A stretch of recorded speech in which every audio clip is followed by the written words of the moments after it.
boa noite. Hoje temos mais um programa Vem Amigos. Hoje nós vamos homenagear Tinga, ex-jogador de futebol, que teve uma carreira brilhante por todo o Brasil e no exterior.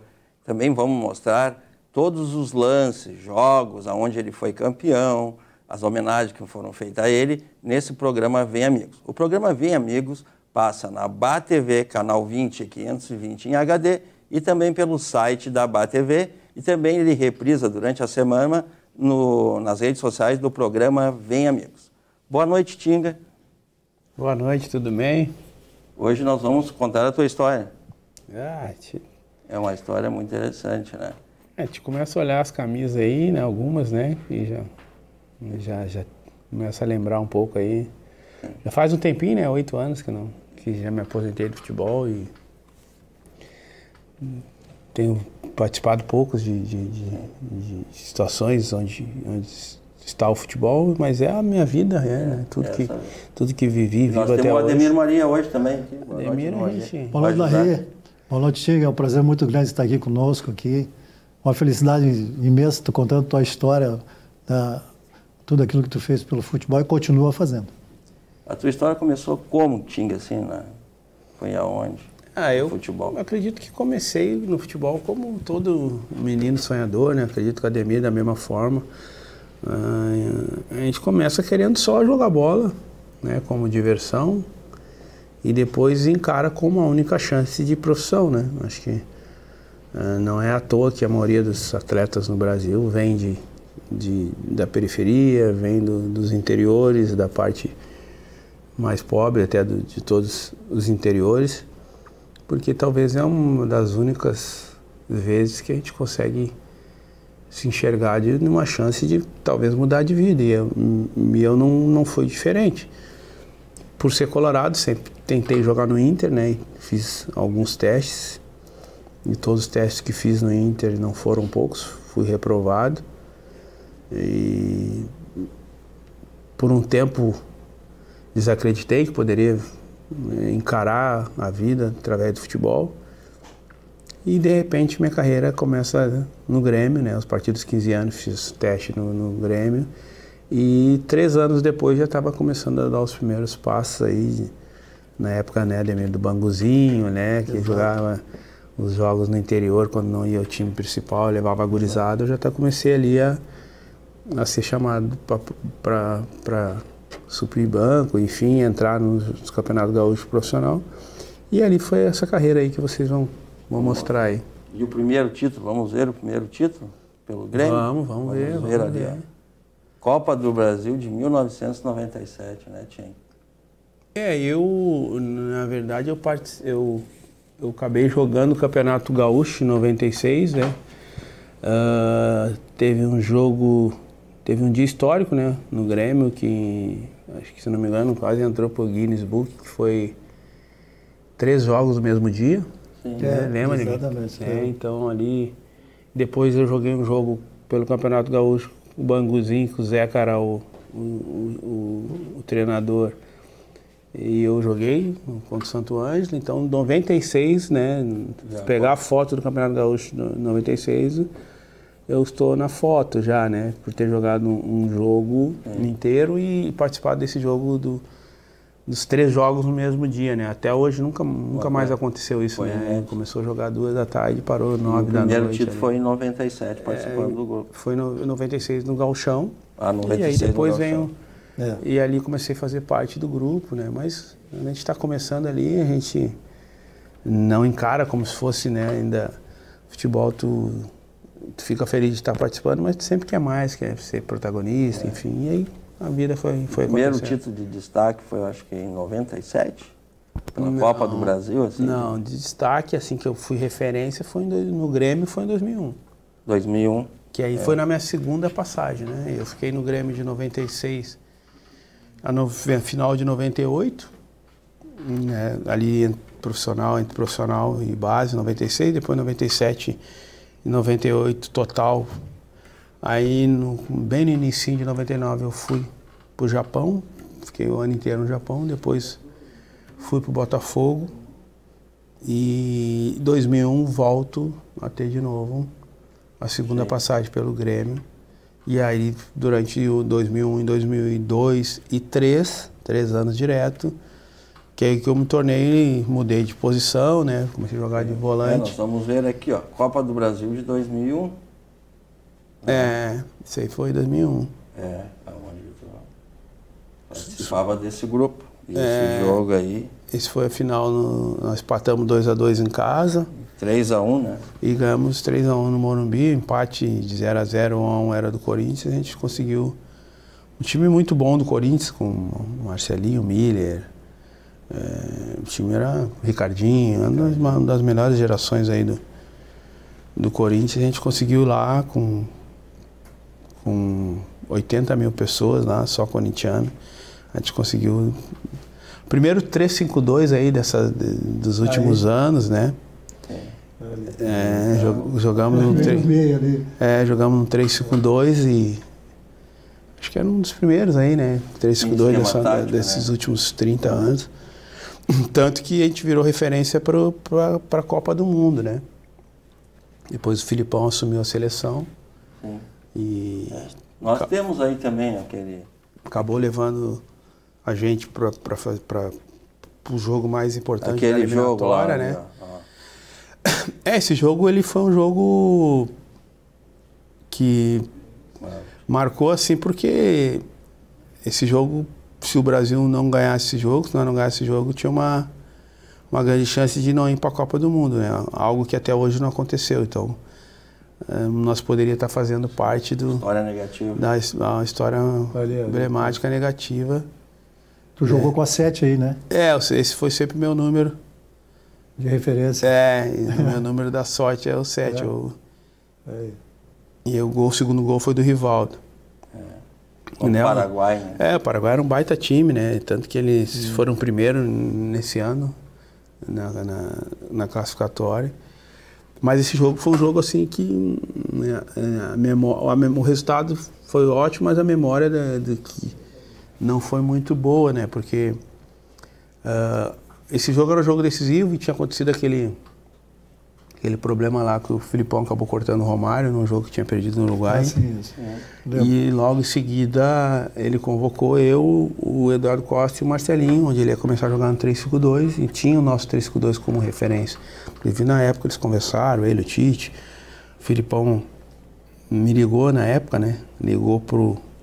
Lembro que o delegado Benhur me pegou, ele me levou na delegacia ali na Zenha. E aí o Filipão ligou, ele ligou pro Filipão, o Filipão conversou comigo, vou te levar, tá pronto, segura a onda e tal. Eu não sei se eu tava pronto, mas falei que tava.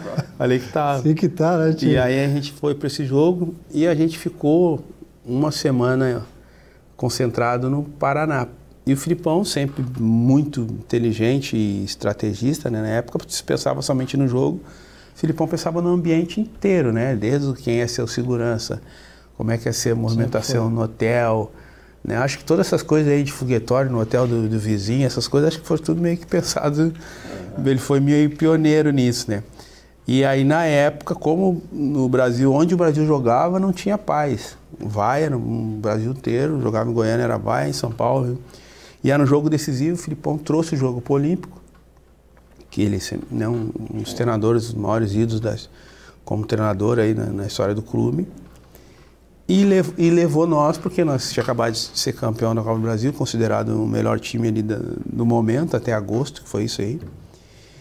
E aí ele montou o 3-5-2 e jogou eu e o Eduardo. Quantos eram naquela época que foram, que o Filipão convocou do Grêmio? Nós três. Eu, Eduardo, Marcelinho. Eduardo e Marcelinho, né? Marcelinho fez o gol. Isso. E eu e o Eduardo jogamos primeiro, segundo volante, o Rivaldo jogou de meia, trocando com o Marcelinho. Marcelinho fazia a mesma coisa que fazia no Grêmio. Aparecia na área como atacante, mas voltava para marcar como meia.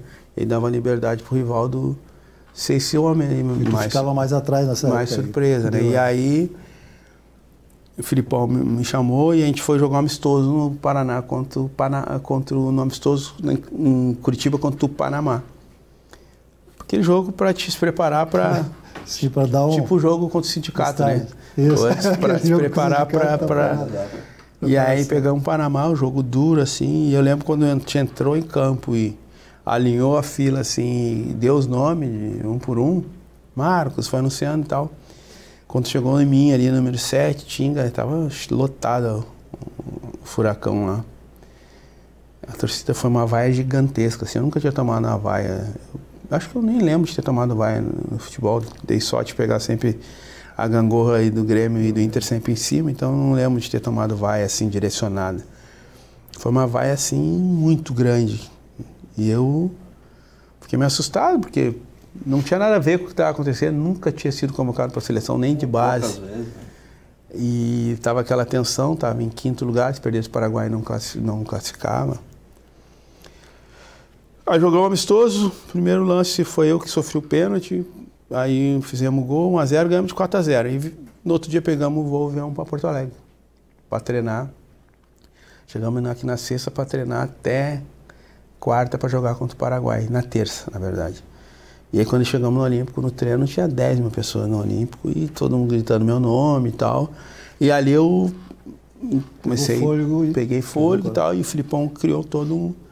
E quando nós chegamos no jogo para jogar contra o Paraguai, até é uma coisa que eu gostaria de ter essa imagem, né? De resgatar, se alguém que estiver nos ouvindo tiver. Eu lembro quando a gente entrou no Olímpico, eu tenso, né? Porque o Filipão me chamou à tarde. Chamou à tarde, aquele jeito dele, ó, tu vai jogar, porque tava uma pressão, porque não era para botar eu e tal, por ser inexperiente e tal. De tarde tu vai jogar. Se nós perdermos esse jogo, nós não vamos poder mais sair na rua no Brasil, né? Baita motivação, né? Mas eu confio em ti, me deu uma moral, nós vamos pro jogo, nós vamos vencer, a torcida aqui tá, vai te dar moral, tu é um ídolo aqui e tal, me deu uma moral. E aí quando nós chegamos no estádio, quando a gente sobe pro Olímpico assim, tem uma faixa gigante, toda a lateral, escrito, Tinga, teu povo te ama. E eu lembro que o Roberto Carlos, né, eu lembro dessa parte. Me abraçou todo mundo e falou, Tinga, o jogo aqui é contigo. Se começar a vaiar com 10, 15 minutos, tu vai na beira do campo e pede pra torcida apoiar e tal. E aí eu, imagina, o Roberto Carlos, melhor lateral do mundo, e falar aquilo ali pra mim, né, me dar como uma referência daquele jogo. E ali fomos e aconteceu esse jogo que vocês mostraram e a gente ganhou. Vamos ver outro fato marcante na tua história a seguir. Olha, também jogou no esporte, né? Joguei no esporte 1 ano, joguei o Polga, jogamos junto, né? Polguinha, ali Edson, Rockenbach, tinha alguns gaúchos ali, brasileiros que jogamos junto. Foi uma passagem curta, rápida, 1 ano, mas foi um baita aprendizado também. E depois foi para onde jogar? Aí foi a primeira vez que eu voltei pro Inter. 2005? 2005, aí fomos campeões gaúcho. Né, esse foi o primeiro jogo da final. Ó, o gol do Tinga. O primeiro gol da final. Eu fiz, aí depois o segundo jogo foi fora. A gente ganhou o Campeonato Gaúcho e fomos assaltados no Campeonato Brasileiro aí, né? Naquele ano lá. Contra o Corinthians. Contra o Corinthians, me lembro, pênalti. Nesse mesmo ano, era pra gente ter ganho o Campeonato Gaúcho. Isso é um fato marcante que até todos, né? até hoje comentam. Até hoje conto, né? Essa passagem, e quando tem um lance parecido, sempre lembra, né? Sempre lembra. Mas isso ajudou o Internacional em 2006 também, né? 2005 com certeza foi muito importante para a gente criar essa casca como time, se manter, né, trabalhando. Eu acho que se nós fosse campeão, achismo, né? Mas pela experiência que a gente foi tendo no futebol, se nós ganhássemos o Campeonato Brasileiro em 2005, acho que dificilmente a gente ganharia a Libertadores e o mundo. Né? Porque não... isso aí foi isso aí foi um presente melhor que o brasileiro, né? Melhor que ganhar o brasileiro foi ganhar pela primeira vez a América, né? Isso aí na história do Internacional é um fato marcante, né? Onde tudo começou, né? E nesse gol tu fez um gol também, né, Tim? Esse gol também, E a questão toda é que o Internacional, quando conquista isso, ele vem de uma fase, né? Em ascensão, subindo, né? Formando, que nem tu disse, formando uma equipe para poder ganhar realmente a Libertadores e o Mundial. E aí eu acho que esse é o lance aqui, ó. Fernandão e o Tinga, né? O gol mais fácil e mais difícil ao mesmo tempo, né? Que tá numa final dele mais fácil por estar dentro da área e fazer um gol de cabeça. Normalmente dentro da área, gol de cabeça tem que saltar, né? Gol de cabeça. Eu precisei agachar para fazer um gol de cabeça, então se tornou um gol fácil. Mas tem uma série de coisas ali, né? Conhecer o Fernando, saber que um jogador inteligente sem olhar não bateria no gol sem ângulo. E um filme, né? E aí tu foi expulso? Eu fui expulso, então aí se passa um filme, né, na cabeça, sim, porque... Em 2005 também, né, foi um lance... Porque o mesmo símbolo que teve de expulsão, onde a gente perdeu o título com uma expulsão, de repente eu fui expulso e ficou esse jogo tenso. E sinceramente eu considero, não por ser colorado, enfim, até porque eu tenho uma gratidão eterna pelo Grêmio, eu joguei mais tempo no Grêmio que no Inter, por sinal. Mas esse título ele marca, né? Meu filho está junto comigo ali, o Davis, que hoje joga em Portugal, está junto comigo ali nessa foto. Mas ele tem uma simbologia muito grande, porque, né, sonhei em jogar no Inter. Comecei minha vida pelo maior rival, né? E de repente eu estava ali, eu que vivi no Grêmio toda a minha juventude, e sempre a grande diferencial do Grêmio para o Inter era sempre a Libertadores da América, o Mundial, essas conquistas internacionais que se diferenciavam. Né? O torcedor do Inter queria sempre estar na Libertadores e o Grêmio estava sempre na Libertadores.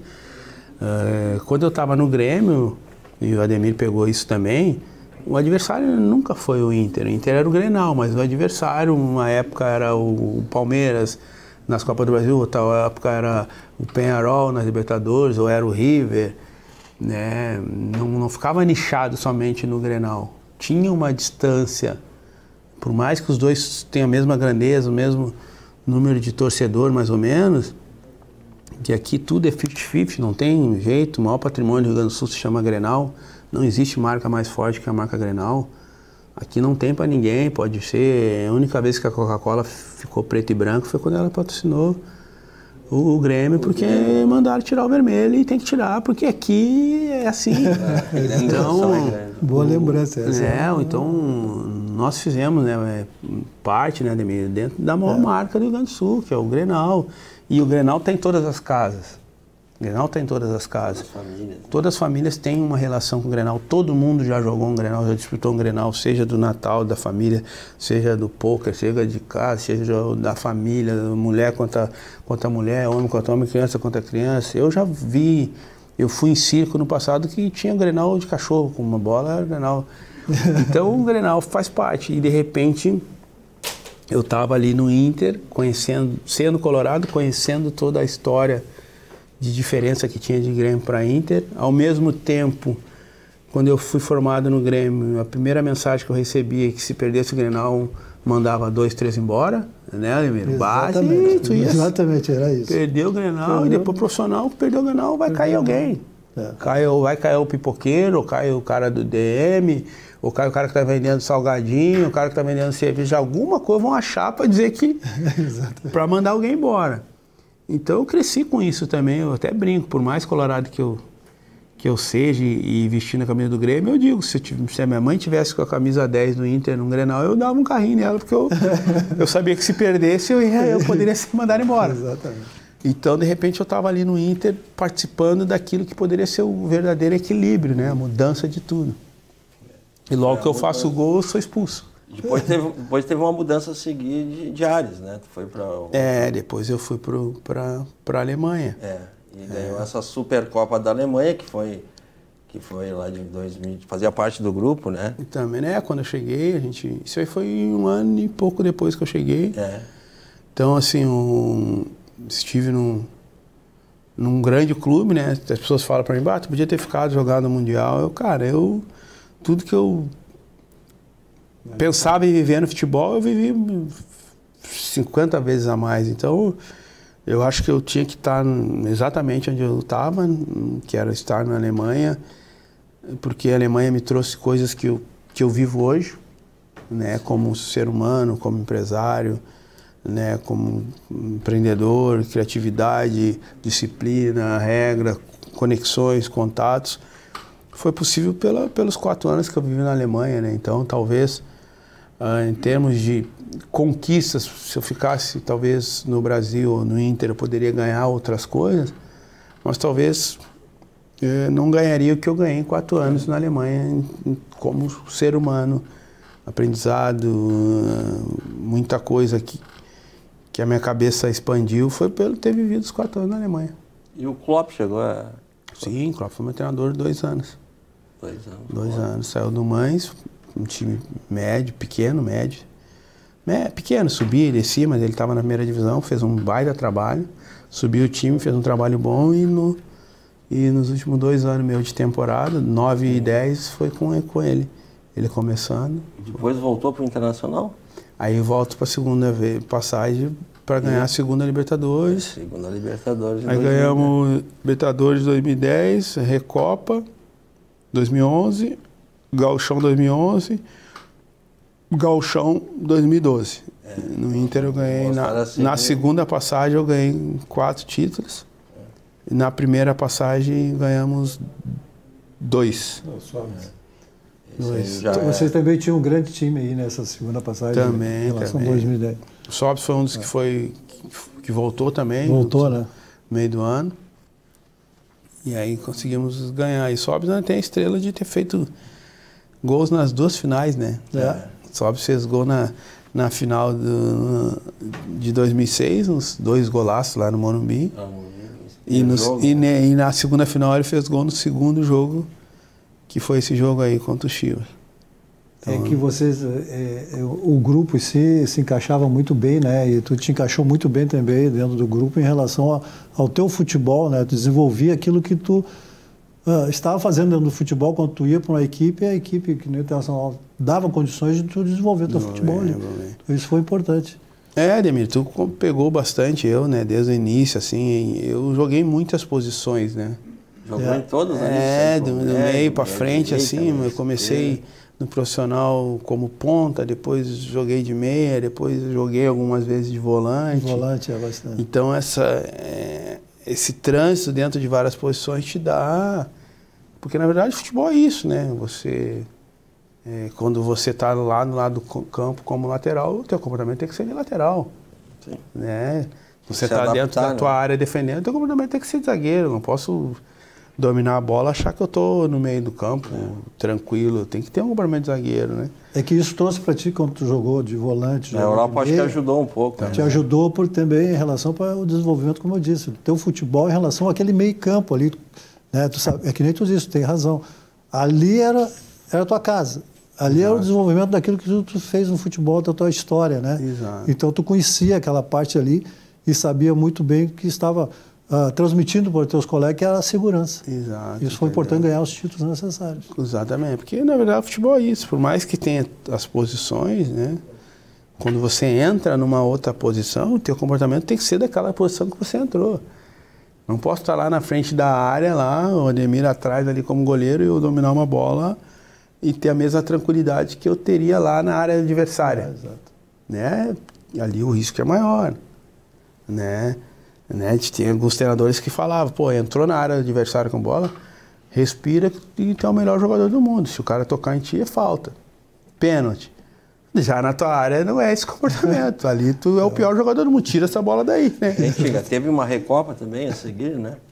Ganhamos a Recopa em 2000 Recopa Sul-Americana, 2011, né?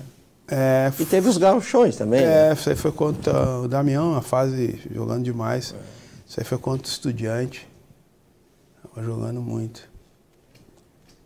Isso aí fez Nós empatamos lá 1-1 e ganhamos aí 2-0. E aí já foi. E nesse meio tempo teve os gauchões, né? Foram vencidos. Isso. Aí o Kleber finalizou a gente. Teve o gauchão de 2011. Depois teve mais um em 2012, aí mais um título. E logo a seguir, né, a gente vai ver, também teve uma história no Cruzeiro, né? Cruzeiro, a gente ganhou 2 campeonatos brasileiros. E um campeonato gaúcho. Foi 3 anos, 3 conquistas. E a história no Cruzeiro, gauchão, como é que foi? Cruzeiro, eu vou te falar, cara, no Brasil foi o melhor clube que eu menos joguei, se for botar minutagem. Sim. Mas o melhor clube que eu joguei, em termos de organização, ambiente, né, ele merece. Nós vamos ver depois ali. É sensacional lá. Vídeo ali CT, o próprio tratamento que o clube tinha comigo, né? Eu fui pro Cruzeiro, fiz um contrato que na época, a imprensa toda, ninguém entendeu nada. Eu fui pro Cruzeiro com 34 anos e 6 meses. Foi em junho. Sim. Quase mais para 35 e para 34. E fiz contrato de 3 anos. 3 anos. 3 anos. E eu era o jogador mais velho do clube, né? Mas era um exemplo ali, um agregador. E ali eu aprendi muito, ali me deu a possibilidade de virar dirigente no Cruzeiro muito pela reta final que eu tive ali. Joguei menos, mas tinha uma importância que foi, assim, fora do normal. O Cruzeiro, o presidente Gilvan e o executivo com o Alexandre Matos. O Alexandre Matos, para te ter uma ideia, o Alexandre tem 1 ano mais novo que eu. Eu estou 45, o Alexandre tem 44 anos. O Alexandre tinha trabalhado no América Mineiro, na 2ª divisão. Então era um cara muito novo, assim, também tinha... E ele me chamava para tudo, assim, todas as decisões que ia tomar. Então eu tinha uma linha muito tênue, assim, de ser um jogador e ter uma relação com a diretoria, assim, de presidente me chamar dentro da sala e... De uma liderança, né? Uma liderança completa em tudo, dentro do grupo. E isso é muito perigoso se tu não souber lidar, né? Exato.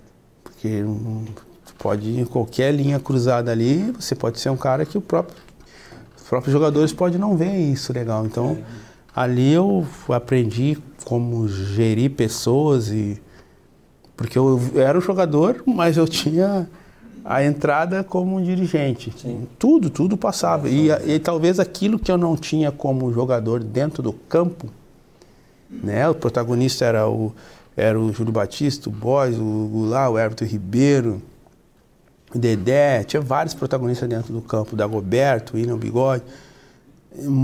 Mas eu me sentia com a mesma importância deles, porque no outro âmbito, treino, que horas vai ser o treino, o que vocês acham? Era comigo. Né? E os jogadores também, quando queriam pedir alguma coisa para a diretoria, por que você acha? Pô, fala com os caras assim. Então, ao mesmo tempo, tu tem que, né, não dar tudo o que os caras querem, porque eu tô ali também, galera, não, isso aqui não é certo. Né, Demi? A gente jogou. Se tu for dar tudo pra nós, como jogador, a gente quer tudo, porque a gente não quer nem treinar, né? Então, ao mesmo tempo, falar assim, pô, galera, isso aí não, acho que não cabe a gente pedir, meu. E aí, essa aí foi Então, essa linha.